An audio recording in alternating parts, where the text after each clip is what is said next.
옛 기억을 한번 떠올려 보십시오. 여호수아서를 본문으로 하여서 말씀을 나누기 시작할 무렵, 저 여러분에게 여호수아서의 내용을 구분할 수 있는 중요한 4개의 동사, 중요한 4개의 명령이 등장한다라는 말씀을 드렸습니다. 기억나시는지 모르겠습니다. 첫 번째 명령은 건너라는 명령이었습니다. 건너라라는. 이 하나님의 말씀을, 이 명령을 따라서 하나님의 백성들이 요단을 건너서 약속의 땅, 가나안 땅으로 들어가게 됩니다. 두 번째 주어졌던 명령은 취하라는 거였습니다. 취하라, 가지라는 것이었습니다. 이 명령에 따라서 이스라엘이 그 땅을 취하기 위해서 가나안 정복 전쟁, 거룩한 전쟁을 수행하게 됩니다. 그리고 세 번째 주어지는 명령이 나누라는 명령이었습니다. 하나님의 이 명령 나누라는 말씀을 따라서 정복한 가나안 땅을 각 지파별로 제비 뽑아서 나누는 모습을 우리가 보았습니다. 그리고 마지막 한 가지 남은 명령이 바로 섬기라는 명령입니다. 하나님을 섬기라는 명령. 사실 앞에 세 가지 명령, 건너라는 것과 취하라는 것과 나누라는 이 명령은 네 번째 마지막 명령, 섬기라는 명령을 위한 준비 단계라고 할 수 있을 겁니다.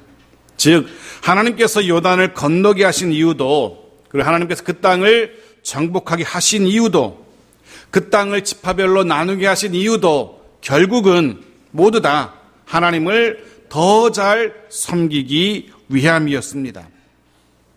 하나님께서 주신 젖과 꿀이 흐르는 약속의 땅에서 하나님의 백성답게 하나님을 섬기는 가운데, 섬기기 위해서 요단을 건너야 했고 정복해야 했고 그 땅을 나누어야만 했던 겁니다. 그래서 하나님을 그렇게 섬기는 가운데 하나님의 은혜와 복을 누리며 살게 하시려고 그 앞에 명령들이 필요했던 겁니다. 그리고 우리가 지난 시간에 살펴본 것처럼 그렇게 그 땅에서 하나님을 섬기는 가운데 하나님의 은혜와 복을 누리기 위해서 필요한 것이 바로 그 중 하나가 도피성이라는 거였습니다. 도피성이라고 불리는 6개의 성읍들. 그것이 하나님을 섬기는 가운데 하나님의 은혜와 복을 누리기 위해서 필요한 성읍이었습니다. 이 도피성은 하나님의 백성들이 살아가는 그 약속의 땅에 억울한 자가 없도록, 억울한 피가 흐르지 않도록 하나님께서는 도피성을 마련하게 하신 겁니다. 오늘 본문에는 또 한 가지 하나님께서 그 땅에 하나님의 백성들이 하나님을 잘 섬기며 은혜와 복을 누리며 살아가게 하기 위해서 또 필요한 것이 있음을 우리에게 보여줍니다. 무엇인지 보십시오. 그것이 무엇이며 그것이 왜 필요했는지, 그것이 오늘날 우리에게는 어떤 의미로 다가오는지, 이런 이야기들을 우리가 오늘 나누려고 합니다.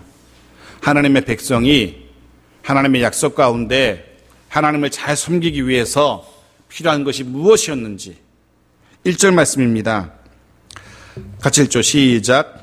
그때 레위 사람의 족장들이 제사장 엘르아살과 눈의 아들 여호수아와 이스라엘 자손의 지파 족장들에게 나와. 이번에는 잠잠하던 레위 지파 사람들이 지도자 앞에 나옵니다. 그 전에 계속 우리가 본 것처럼 갈렙도 뜬금없이 나왔었고 에브라임과 므낫세 지파도 나왔었고, 이렇게 자기들의 주장이 있을 때마다 지파들이 이렇게 막 나오는 모습을 봤어요.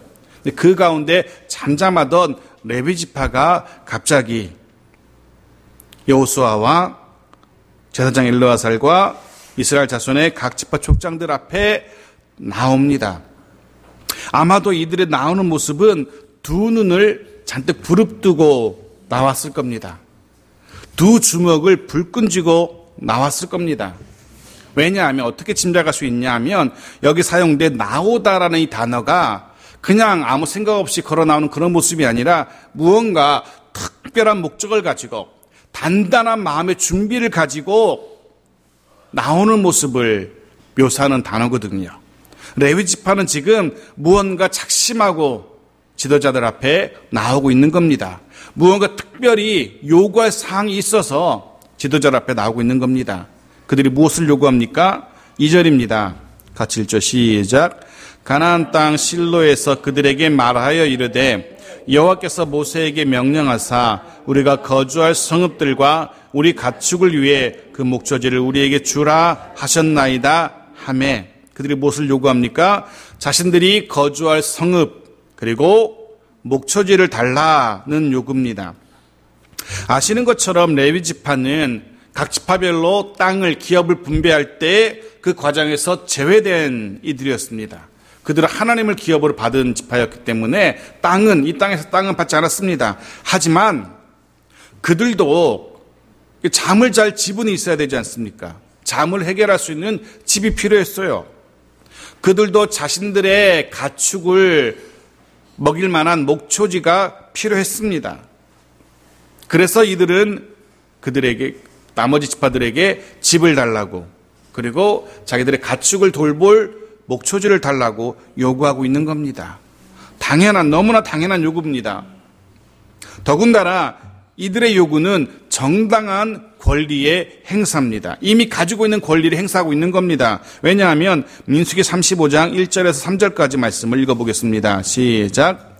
여호와께서 여리고 맞은편 요단 강가 모압 평지에서 모세에게 말씀하여 이르시되 이스라엘 자손에게 명령하여 그들의 받은 기업에서 레위인에게 거주할 성읍들을 주게 하고 너희는 또 그 성읍들을 두리고 있는 초장을 레위인들에게 주어서 성읍은 그들의 거처가 되게 하고 초장은 그들의 재산인 가축과 짐승들을 둘 곳이 되게 할 것이라. 아직 가나안 땅 들어오기 전에 모세를 통하여 하나님께서 이스라엘 백성들에게 명령하신 것 중에 장차 가나안 땅에 들어가 살 때 이렇게 살아라 라고 주신 명령 설명서 안에, 즉 가나안 땅 설명서 안에 레위 지파와 관련된 부분에서 이런 명령을 하신 겁니다. 레위인에게 집을 주고 목소지를 줘라 라고 이미 이스라엘 백성들에게 말씀하신 바가 있어요. 레위인은 당연한 권리를 지금 주장하고 있는 겁니다.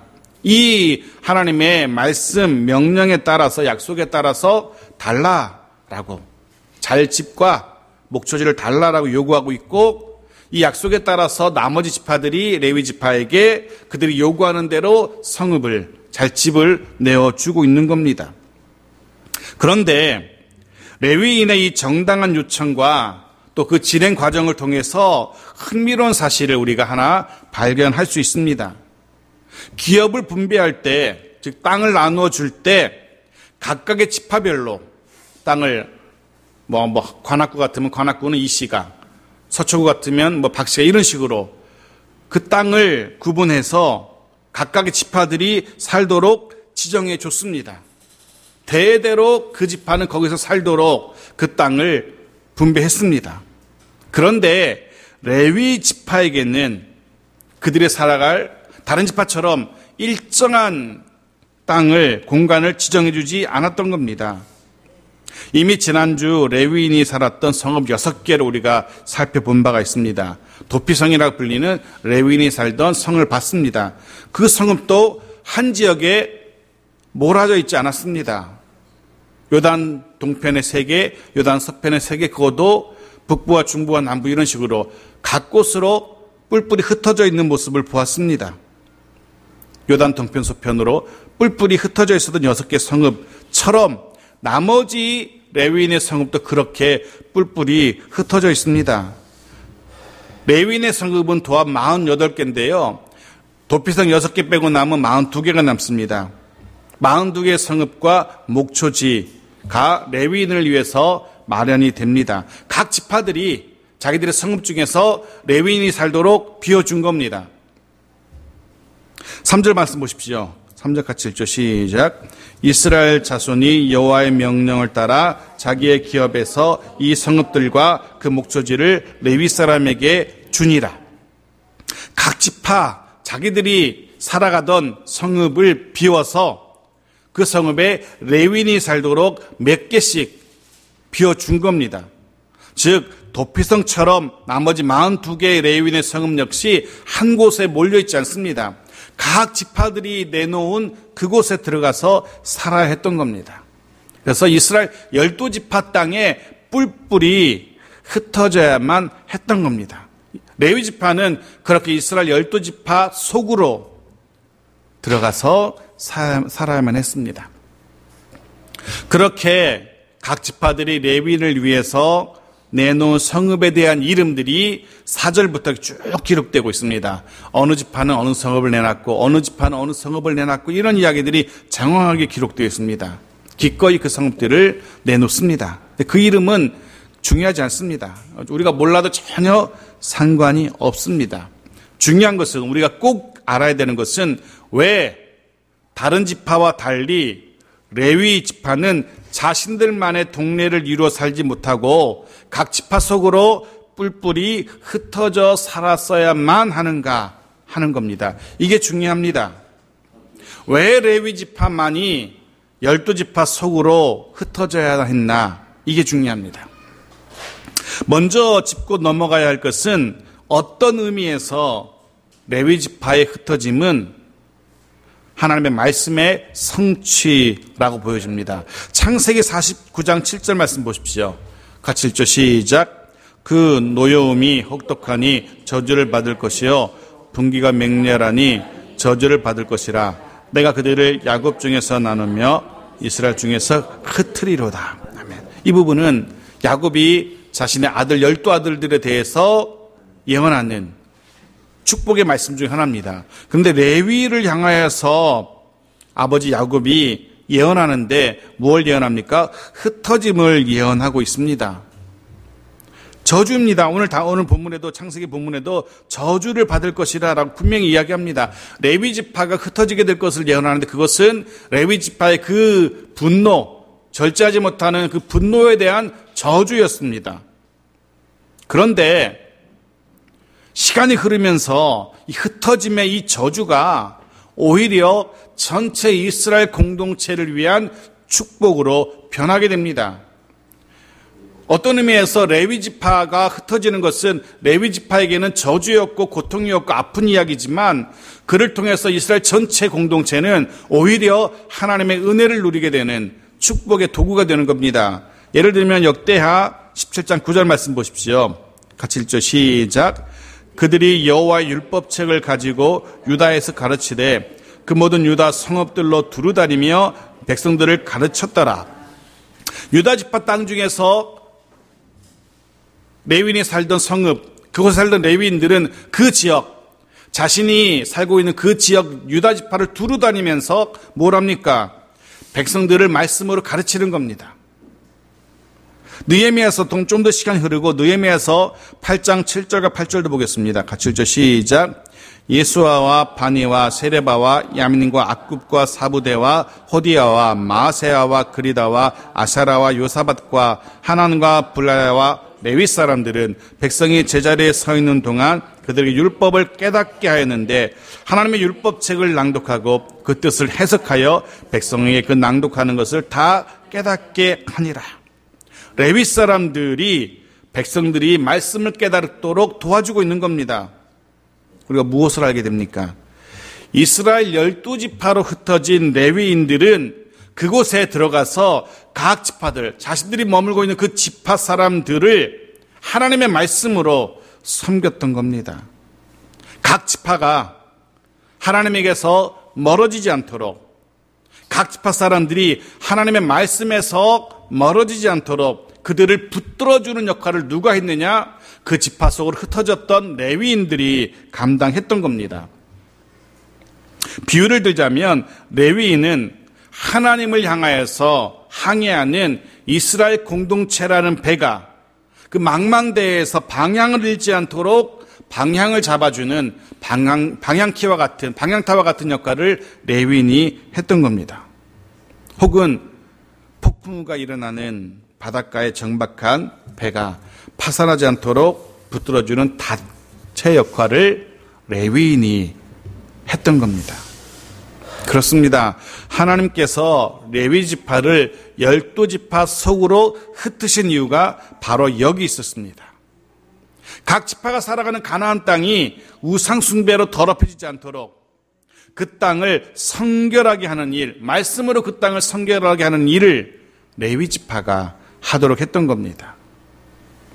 하나님의 백성이 약속의 땅에서 구별된 백성으로 제대로 하나님 백성답게 제대로 살아가도록 이끌었던 이들이 레위지파, 방향을 잃지 않고 파산하지 않도록 붙들어주던 이들이 바로 각 지파 속으로 흩어져야만 했던 레위 사람들이라는 겁니다.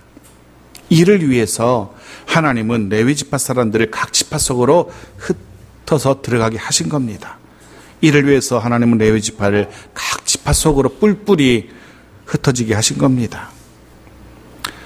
레위 지파에게는 그 흩어짐이 아픔이었겠지만 혹은 야곱의 표현대로 저주였겠지만 레위 지파가 그 속에서 자신들이 감당해야 할 그 사명을 제대로 감당할 때 모든 이스라엘 백성들이 하나님의 땅, 그 약속의 땅에서 제대로 하나님을 섬기며 살 수가 있었던 겁니다. 하나님의 백성됨의 모습을 유지할 수 있었던 겁니다.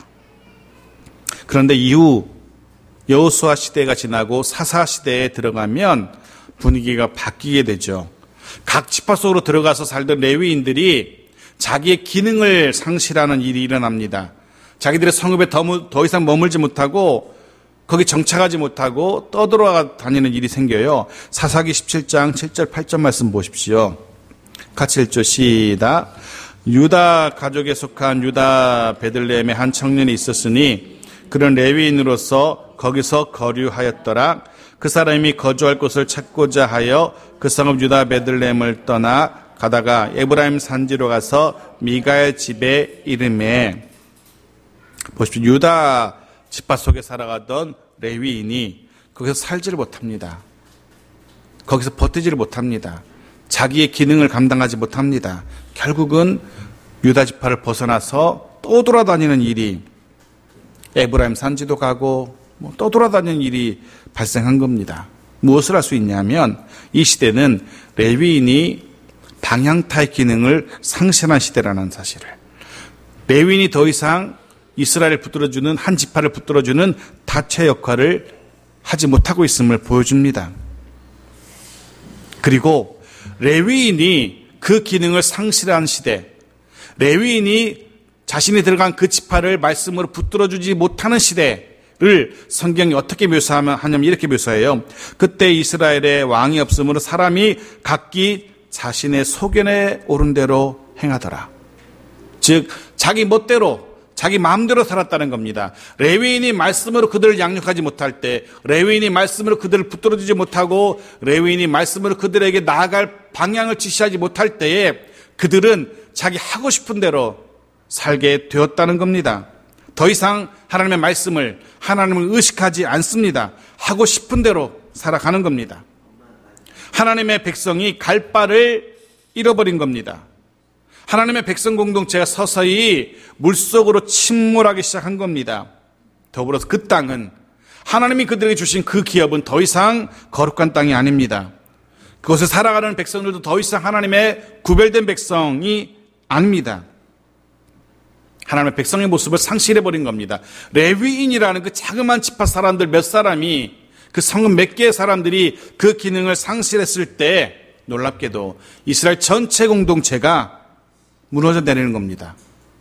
각 지파 속으로 들어갔던 레위인들은 그 지파의 생명줄과도 같은 거였습니다. 그 지파들의 심장과도 같은 존재였던 겁니다. 그거 아십니까? 우리 심장은 각자의 주먹만 하다고 합니다. 정말 작은 거죠. 그것이 온몸을 지탱해냅니다. 온몸에 피를, 영양분을 공급해서 온몸이 움직이게 합니다. 작다고 해서 그것을 만만히 봐서는 안 되는 거죠. 레위 지파, 그들에게 내어준 성읍, 몇 안 되는 그들의 존재, 하지만 그들이 그 지파의 생명과도 같은 존재였다는 겁니다. 하나님은 이스라엘 공동체가 이 레위 지파를 통해서 하나님 앞에 바로 서기를 원하셨던 겁니다. 하나님은 이 레위 지파를 통해서 하나님의 백성들이 거룩한 모습을 유지할 수 있기를 원하셨던 겁니다. 레위 지파의 존재는, 레위 지파의 바로섬과 그러지 못함은 곧 이스라엘이 하나님의 축복을 누릴지 아니면 하나님의 저주 아래 놓이게 될지를 결정하는 중요한 지렛대, 척도와도 같았습니다. 레위인의 무너짐은 단 한 지파의 무너짐이 아니라 레위 지파의 무너짐이 아니라 이스라엘 전체의 무너짐을 의미했던 겁니다. 그렇지 않도록 하나님은 레위 지파를 각 지파 속으로 흩으셔서 말씀으로 붙들어 주신 겁니다. 붙들게 하신 겁니다. 자, 여기까지 말씀을 정리해 보겠습니다. 분배가 끝난 약속의 땅에서 각 지파가 하나님의 백성답게 살아가기 위해서 필요한 것 중에 하나가 도피성이었고, 그리고 레위인의 성읍이었습니다. 이 도피성이 제 기능을 유지할 때, 또 레위인의 성읍이 무너지지 않고 든든히 서 있었을 때 이스라엘은 하나님의 무한한 복과 은혜를 누릴 수 있었습니다. 하지만 도피성이 제 기능을 상실하게 되었을 때, 레위인의 성읍이 무너져 내려서 더 이상 레위인의 성읍이 그 기능을 감당하지 못하게 되었을 때 레위인만 그곳에 살 수 없게 된 것이 아닙니다. 전체 이스라엘 공동체 모두가 다 그 땅에서 살 수 없게 됩니다. 아시는 것처럼 이스라엘 전체가 그 땅을 잃어버리게 됩니다. 이방의 나라로 포로가 되어서 뿔뿔이 흩어집니다. 그 출발이 레위인의 무너짐이었다는 겁니다. 레위 지파가 무너지고 그 지파가 무너짐으로 그 레위 지파가 속한 그 각자의 지파가 무너져 내리는 겁니다. 레위인의 성읍과 관련해서 한 가지 생각나는 주님의 말씀이 있습니다. 마태복음 5장 13절입니다. 같이 읽죠. 시작. 너희는 세상의 소금이니 소금이 만일 그 맛을 잃으면 무엇으로 짜게 하리요? 후에는 아무 쓸데 없어 다만 밖에 버려져 사람에게 밟힐 뿐이니라. 아멘. 주님은 저와 여러분을 이 시대의 오염을, 타락을 방지하는 소금이라 말씀하십니다. 주님은 저와 여러분을 이 시대가 어두워지는 것을 막아내는 빛이라 말씀하십니다. 마치 그 옛날 레위 사람들이 가나안 땅에서 그 역할을 했던 것처럼 오늘 저와 여러분이 우리가 사는 그 세상에서, 이 세상에서 빛과 소금과 빛의 역할을 감당해야 함을 우리에게 말씀하고 계십니다. 그런 의미에서 삶의 현장 곳곳에서 이 시대의 레위인이라고 할 수 있는 저와 여러분이 사명을 잘 감당해야 됩니다. 우리의 사명은 정말 중요합니다. 일례로 우리 가정이 혹은 우리 자녀들이 하나님의 축복을 경험하게 될지 아니면 하나님의 진노 아래 놓이게 될지 그 열쇠를 바로 저와 여러분이 쥐고 있다는 겁니다. 우리 가정의 잘되고 못됨, 우리 공동체의 잘되고 못됨의 열쇠를 이 시대 레위인이라고 할 수 있는 저와 여러분에게 하나님은 맡기셨다는 사실 잊지 마십시오. 우리 가정의 서고 무너짐이 저와 여러분 손에 달려 있습니다. 우리의 책임입니다. 자, 그렇게 하나님의 백성들이 가나안 땅에서 하나님을 섬기며 살아가기 위해 필요한 마치 사용 설명서와도 같았던 도피성, 레위인의 성읍이 마련되었어요. 그리고 성경은 이렇게 기록합니다. 44절 같이 읽죠. 시작. 여호와께서 그들의 주위에 안식을 주셨으되 그 조상들에게 맹세하신 대로 하였으므로 그들의 모든 원수들 중에 그들과 맞선 자가 하나도 없었으니 이는 여호와께서 그들의 모든 원수들을 그들의 손에 넘겨주셨음이니라. 아멘. 땅 분배가 끝나고 그 땅에서 하나님 백성답게 살게 하기 위한 도피성과 레위인의 성읍이 마련되었어요. 그러자 하나님께서 그들에게 뭘 주십니까? 안식을 주셨으되 안식이 그들에게 주어집니다. 여기 본문에 말하는 이 안식은 세상이 주는, 세상에서 누릴 수 있는 평안함, 편안함, 안락함과는 차원이 다릅니다. 먼저는 군사적인 혹은 정치적인 안정을 말합니다. 맞설 자가 없는 겁니다. 군사적으로 맞설 사람이 없어서 생기는 편안함, 정치적으로 맞설 자가 없어서 생기는 편안함, 그것 안식을 말합니다. 첫 번째 의미는 그거고, 이 정도는 세상도 줄 수 있습니다. 두 번째, 하나님이 주시는 안식은 한 단계 더 나아갑니다. 바로 영적인 심령의 안식입니다. 군사적인 안식, 정치적인 안식과 상관이 없는, 즉 주변의 상황과는 아무 상관없이 누릴 수 있는 안식, 바로 그것이 하나님이 저 여러분에게 주시는 안식입니다.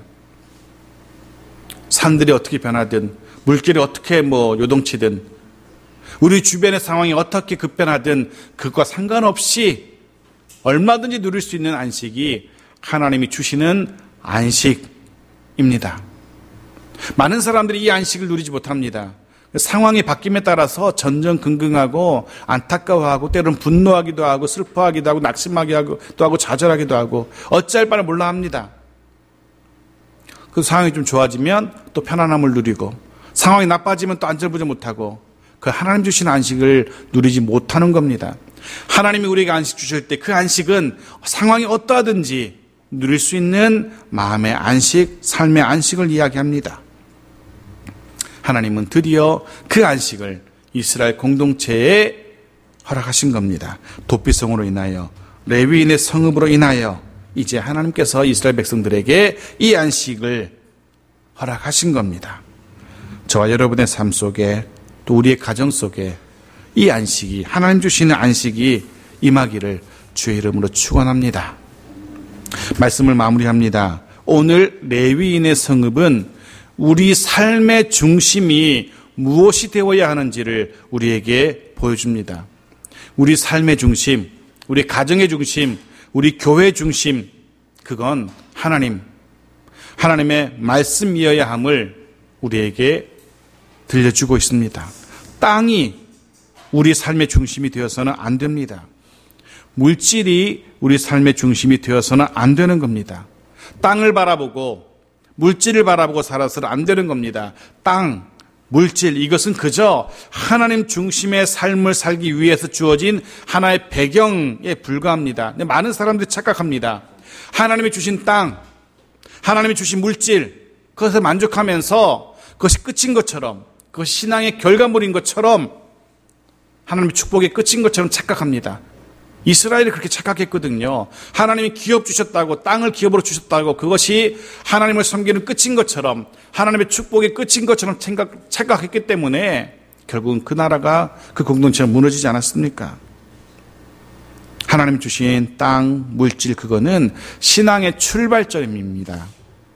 하나님은 그 속에서 하나님의 백성답게 제대로 하나님을 섬기며 살아가기를 원하십니다. 그 속에서 하나님께서 허락하시는 안식을 누리며 살아가기를 원하십니다. 그리고 그 열쇠가 오늘 본문 우리에게 주어져 있음을 분명히 들려줍니다. 우리 가정이 하나님의 은혜와 복을 누리며 살아갈지 아니면 징계와 저주 아래 놓이게 될지 그 열쇠가 저와 여러분에게 주어져 있다는 이 엄청난 사실을 잊지 마십시오. 특별히 우리가 우리 가정의 레위인이라는 사실을 기억하며 그 속에서 하나님의 말씀으로 우리 가정을 붙들 수 있기를 간절히 소원합니다. 또 그를 통해서 우리 가정과 일터와 그리고 교회에 하나님께서 주시는 참된 안식이 풍성하게 임하게 되어지는 은혜가 있기를 주의 이름으로 축원합니다. 아멘.